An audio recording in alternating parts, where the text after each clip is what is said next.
අද වීඩියෝ එකේ මම ඔයගොල්ලොත් එක්ක ෂෙයා කරගන්නේ අපේ ගෙදර තිබුණ කඨින චීවර පූජාව ගැන. ඉතින් මේක මම vlog එකක් විදිහට YouTube එකට දාන්නත් ඒ වගේම මම රෙකෝඩ් කරගන්නත් හේතුව තමයි මේ මතකයන් මට වගේම මගේ පවුලේ අයට ගොඩාක් ආස හිතෙන මතක් කරන්න කැමති දෙයක් හින්දා. ඉතින් මේ සෙටප් එක ඔක්කොම හැදුවේ තාත්තයි මා එකතු වෙලා.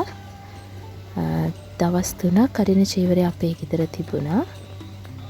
හරිම අමුතු වෙනස්ම අත්දැකීමක් තමයි ඉතින් මේ කඨින චීවර පින්කමට අපිට සහභාගී වෙන්න ලැබුණ එක.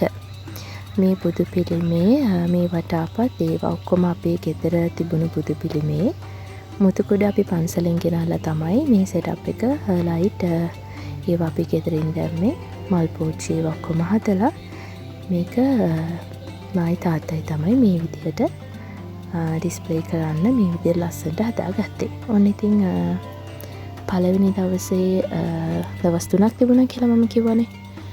ඇත්තට මේ දවස් 3ම මාර විදිහට වැස්සා. ගොඩක් අයට එන්න බැරි වුණා. අන්තිම දවසේ තමයි ටික දිනකට හරි එන්න පුළුවන් වුණේ. දවස් 3ෙම ඉතින් අපි ඔක්කොම ගිලන්පස එතකොට මොනවද පිරිකර මේ දේවල් පූජා කරන වැඩ ඔක්කොම කරා.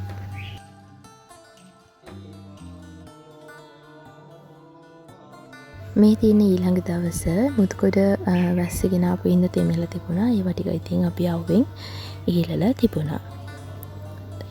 හරිම ෂෝක් වෙනස්ම අත්දැකීමක්. ඕගොල්ලෝ මගේ කලින් කිරි අම්මවරුන්ගේ දානේ වීඩියෝ එක බැලුවා නම් අපි ඊට පස්සේ තමයි කඨින පින්කම ගෙදර තිබුණේ. ඉතින් මේ විදිහට පිරිත් නූල් තාත්තා අරගෙන ආවා. අපි ඒවට පිරිත් පැන් කලේ හදලා පිරිත් නූල් ගෙනල්ලා ඒවත් ලෑස්ති කරා. අන්තිම දවසේ හැමෝටම යනකොට පිරිත් නූල් ගැට ගන්න පුළුවන් වෙන්න.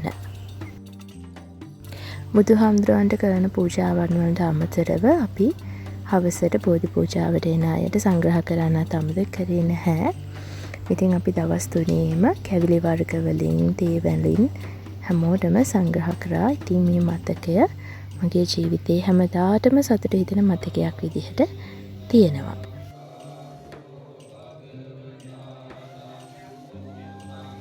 ඉතින් ඔන්න ඔය විදිහට අන්තිම දවස් සතුටා වුණා. ඉතින් මම ස්තුතිවන්ත වෙනවා මේ ලස්සන ජීවිතයට.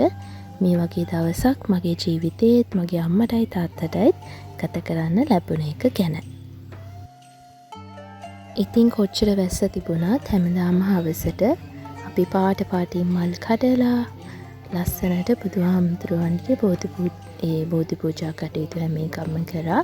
මේ පින්පෙට්ටිය පන්සලේම කඨිනට හැම ගෙදරකටම අරන් යන එකක්. ඒ කඨින චීවරය තියෙන ගෙවල් වලට හැමෝටම ඇවිල්ලා මේ පින්පෙට්ටියට පඳුරු දාන්න පුළුවන්. ඉතින් මං හිතනවා අපි මේක ලස්සනට ඒ වගේම හිත සතුටින් මේ දවස් 3 අපි මේ පින්කමට සහභාගී වුණා කියලා.